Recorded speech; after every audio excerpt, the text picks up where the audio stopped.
Attorney Rufil Fernandez Banyok. Attorney Rufil Fernandez Banyok. Straight to the point. O karon, ania ang inyong anchorman. Pro veritate. Wa kitay mahimo aron sa pagpakigbatok sa kamatuoran, kundili aron sa pagdapig sa kamatuoran. Straight to the point. Luzon, Visayas ug Mindanao, Pilipinas, ug sa katawhan kutob sa mabot sa Sibya sa tibuok kalibutan via internet. May buntag og kumusta live gikan sa Queen City of the South, Cebu City, Philippines. Welcome nining atong tulumanon ug inyong tulumanon. Straight to the point. Kinigya po nyo boss kalagad sa kahanginan kasamang Rufil Fernandez Banyok. Mao'y paday makiguban kaninyo nining laing adlaw sa atong pagpakigbisog. Adlaw karon mahigala nga Biyernes o gapit sa 24 na buwan sa Oktubre tuiga 2025. Straight to the point. Sa gihapon natagantag pagtaga ng mga issues nga may labot ang lungsod. Nagbagang mga expose, nagunang mga reports. Dinhi lamang gihapon mga higala sa atong pagawan-uban nining atong tulumanon ug inyong tulumanon. Straight to the point. Naguna sa atong masgutanan karong butaga mga higala. Konsiho sa lungsod sa Badyan dismayado sa mikatap nga fake news diha sa social media nga matud pa naapektuhan ang canyoneering o Kawasan Falls gumikan sa kusog nga linog.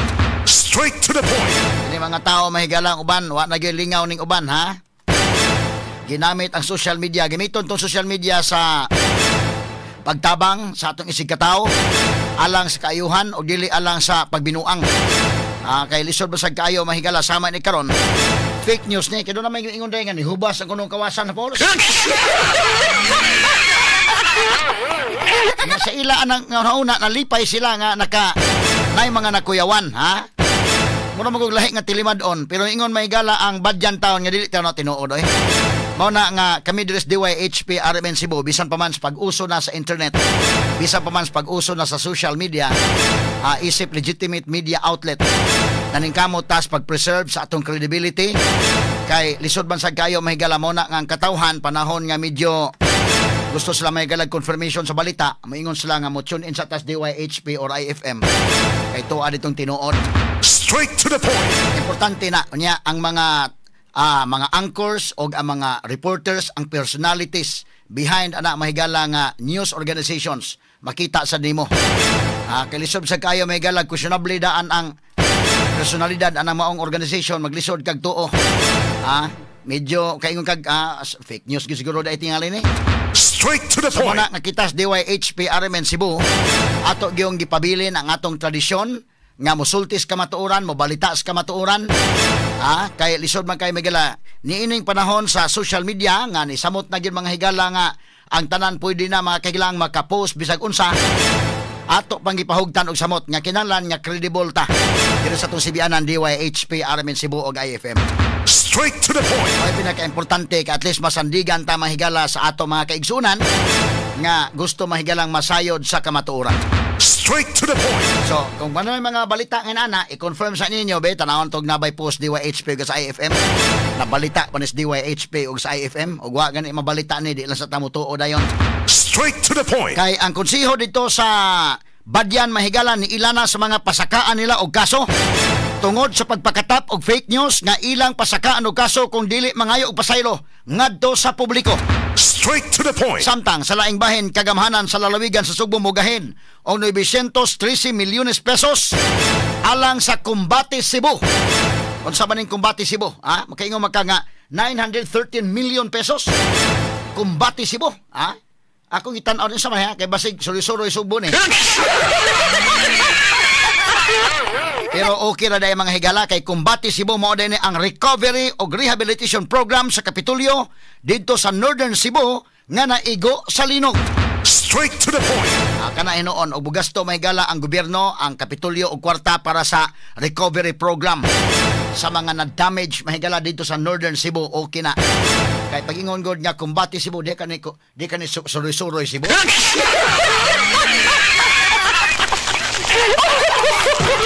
Para magutay makuyawan god mahigala gumingon nga sa doon na sumpay mahigala Cebu or Sugbo. Pero karon mahigala under sa leadership mga kaigalaan kaysa una god leadership ni Gov. Gwen Garcia mga kaigalaan kanhi gobernador. Suroy-suroy Sugbo, Pasigarbo Sugbo. Karon mahigala bo binta-bintaha ni ay Kumbati Cebu. Unsay pasabot recovery and rehabilitation program sa Kapitolyo dito sa Northern Cebu. Straight to the point. Pagtagad Butagas sa Banuman usab mga higala kay medyo dakoon magid mga gasto dito. Labi na sa mga nangadaot dito mahigala sa infrastructure ug uban pa. Katanig pagtagad sa Banuman usab ning atong tulumanon ug inyong tulumanon. Straight to the point. Samtang moabot sa 160,000 ka mga barangay sa Northern Cebu, ang matod pa na danyos tungod sa magnitude nga 6.9 nga linog. Straight to the point. Ang mga tabanganan mahigala in the part mga kagalaan sa gobyerno ang rehabilitation program usab mga suking tigpaminaw. Straight to the point. Samtang sa dugang mga balita ato sang padayonon paghisgot mga suking tigpaminaw umanto matiwas to gisgot gahapon kay kinini ang duna naman to mga higala tong comfort room dito mga higala sa pinamungahan atong kuhaan pamahayag ang Department of Interior and Local Government ani mga suking tigpaminaw. Straight to the point. Kaya naingon maguto nga kini kuno nga maong kasilyas kining pansayan sa pinamungahan nga 1.1 million kapin ang kantidad. Straight to the point. Mahal pa may bay mahigalang imong ilons pag-ibig. Straight to the point. Unya unsa man ni nga maong CR alarming kay ni mahigala nga kadako abagasto ni maong CR ni maong comfort room. Unya gipatan-aw na to mahigala ni kasama Jane Gallardo dito. Kay doon naman ko nakasulti rito nga nag-operate na wap man di ay. Pero gablihan kini mga sukid tigpaminaw katulo di ay kini magbalhin-balhin. Una nagbangag na sila dito sa area may gala kay nagtuo nga ngadto ibutang kanang maong comfort room. Apan wa nila idayon kay di ko no mao.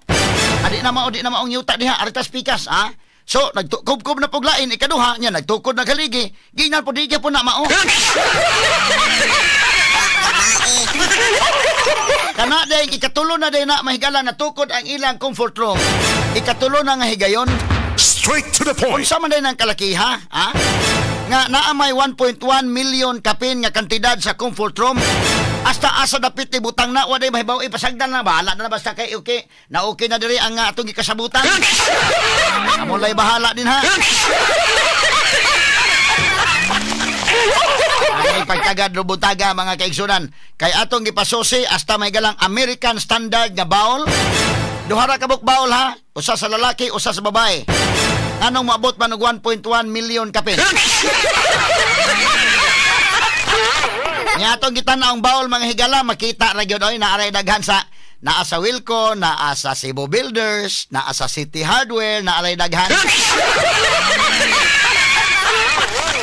Imong makomparar mahigala ang presyo pastilan. Straight to the point. Butaga tagan tanig pagtagad kay closely monitored daw ko ng DILG.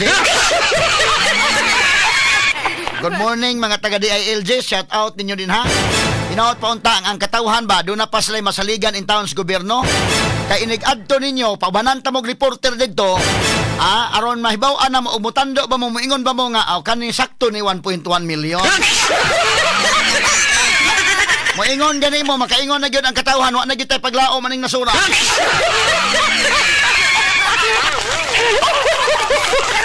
Ato lang ning agi kataw-katawa ha.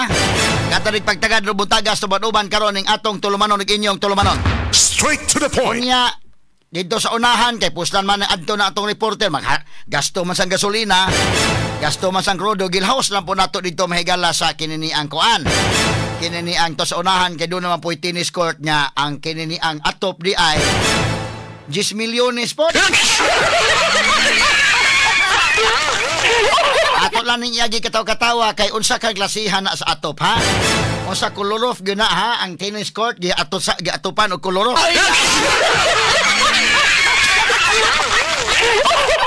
Pagtagad ni Butaga sa Banuban usab ning atong tulumanon ug inyong tulumanon. Straight to the point. Samtang sa Pikas bahin dili po tas Pikas mahigala kay dito man to sa south nga bahin. Arita sa norte nga bahin padong mga sukid tigpaminaw.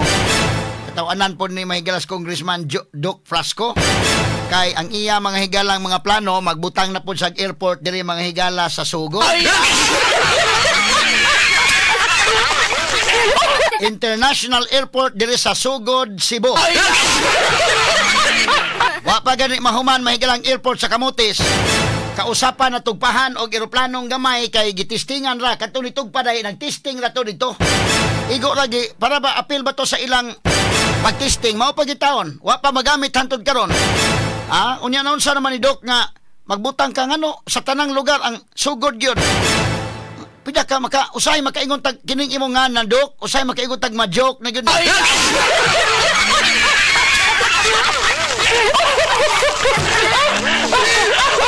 Sa tanang lugar wa kana gyung sugod magyo imong nabutangan, astan taga sugod magkanahon na gyud ngano kang ari man ibutang sa atong airport, no?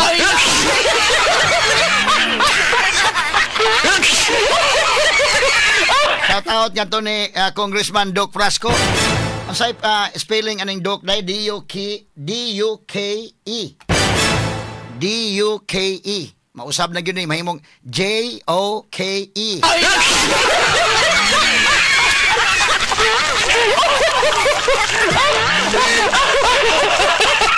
Tarungan na imong kalaki ha, Joke Frasco. Medyo kataunan sa bitaw nga magbutang kag international airport diya sa sugod. Ang imong airports kamutis na unsa naman, wa pa gani mahuman. Ang imong hospital nga imong gihimo-himo sa liluan, wa pa mahuman. Pagsige nang tag sugod way kahumana.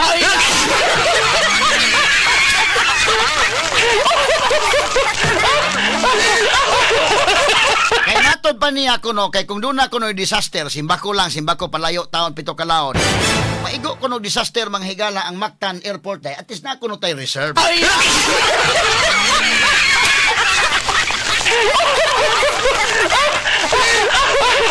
Maigo kalamidad ba? Mayon tag imong hibaw-an ang prioridad kinabuhi o prioridad sa atong katawhan, Dok. Kana na ang umagisgot tag kalamidad, kanang traffic ang nadaan lang na ang Konsolasyon, padong liluan, padong Compostela, kana diyang sangit na diyang dapita. Kada adlaw na anang kalamidad. Kana sa kunay unaha, be. Kada rin pagtagad ng butaga, mahigala, guban pa mga problema nga pagtinaghana. Kada rin pagtagad ng butaga sa Batnuban, usab dining atong tulumanon o inyong tulumanon. Straight to the point. Samtang sa pikas bahin mga kaigalaan, porbida.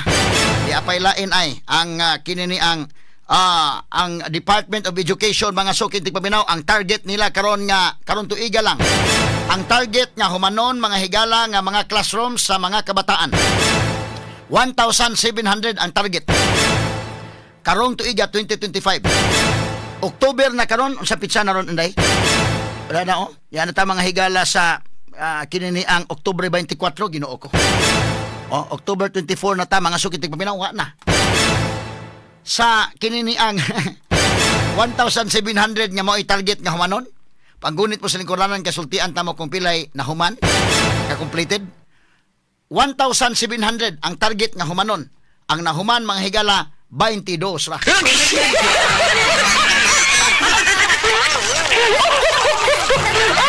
Say maglago ta pero ako na lang iagi katawa mga higala. Ngilngiga din ang taga DPWH mo trabaho, no? O doon na ipatrabaho 1,700 nga classrooms, maayo kayo manarbaho, kinakahuman kong 22.